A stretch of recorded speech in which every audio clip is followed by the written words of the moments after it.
poco importa.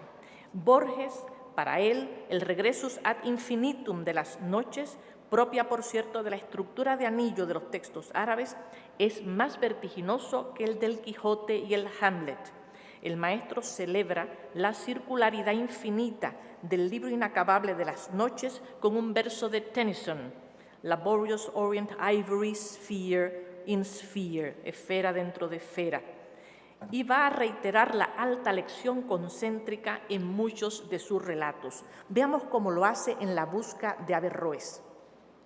El relato La busca de Averroes, delicado como una maquinaria de reloj, tiene de entrada una estructura binaria, ya que Averroes busca en vano verter al árabe los conceptos griegos de tragedia y comedia de la retórica de Aristóteles, mientras que Borges, quien como autor ficcionalizado asoma su rostro al final, intenta a su vez apropiarse de la cultura islámica del Cadí de Córdoba con las herramientas insuficientes de unos adarmes de Lane, Renan y Asín Palacios. Así lo explica el propio narrador, pero un relato en el que Borges prodigue sus claves es sospechoso. Bajo los intentos fallidos de los dos traductores, Averroes y Borges, subyace, como veremos, otra busca aún más frustrada. El relato apunta silenciosamente a esa traducción gigantesca que de puro osada linda con lo sacrílego. El relato transcurre en la época almohade, cuando Averroes, cumbre de la falsa filosofía racionalista musulmana y máximo comentador de Aristóteles, interpreta a los clásicos griegos.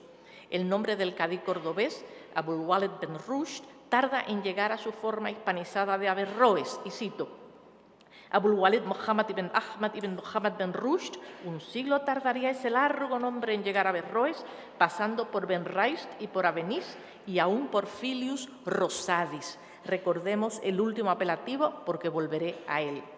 El estricto cadí racionalista escribe el Tahafut ul-Tahafut, o la destrucción de la destrucción, cuyo título completo es Tahafut al-Falasifa lil-Ghazali, destrucción de la destrucción de los filósofos de Al-Ghazali, en el que disputa contra el persa Al-Ghazali, autor del Tahafut ul-Falasifa o destrucción de los filósofos.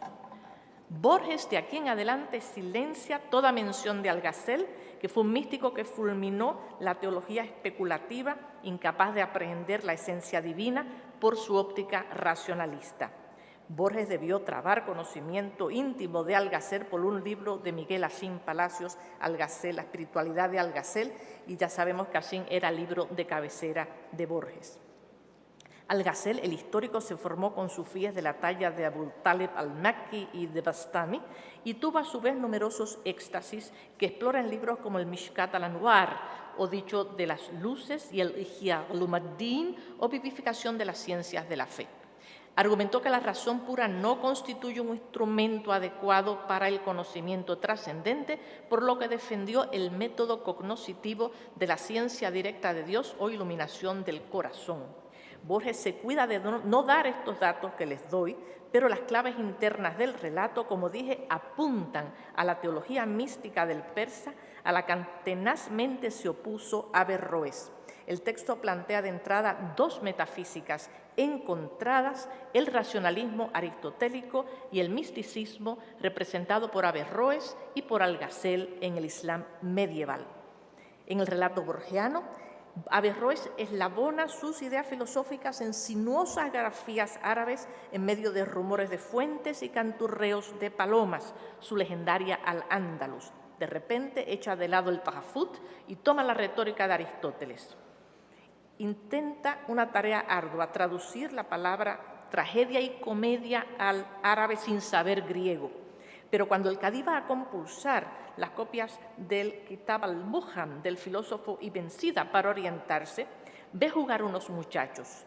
Uno, de pie sobre los hombres de otro que actuaba como alminar, hacía de almuédano y salmodiaba la profesión de la fe: no hay Dios sino Dios, Mahoma su profeta, mientras que un tercero, postrado sobre el polvo, fingía ser la congregación de los fieles. El filósofo cordobés no se percibe que tiene delante de sí la clave de los opacos términos aristotélicos que busca. Los niños ejecutan una comedia infantil que podría terminar en tragedia porque todos quieren ser almuédanos y es de seguro que se van a pelear por ello. El filósofo entonces abre un manuscrito de Jalil, el Kitab al-Ain, un filólogo.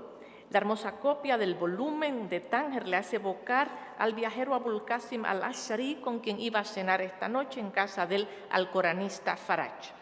A continuación, participamos de un majlis, aquellos doctísimos saraos andalusíes donde los asistentes, llamados los zurafá o refinados, se entretenían en enaltecidas disputas eruditas.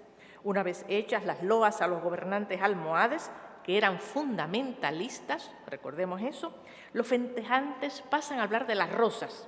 Un musulmán culto nunca habla de la rosa de manera casual, y el dato no le es ajeno a Borges, que escribe poemas de aliento sufí como el Unending Rose.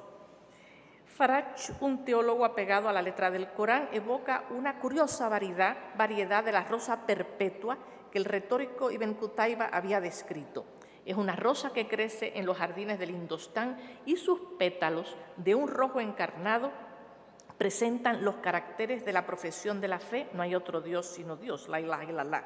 Faraj comenta que el viajero Abul Qasim debió haber conocido este tipo de rosa en alguno de sus viajes. Cito, Abul Qasim lo miró con alarma. Si decía que sí, quedaría como un impostor, si lo negaba como un infiel.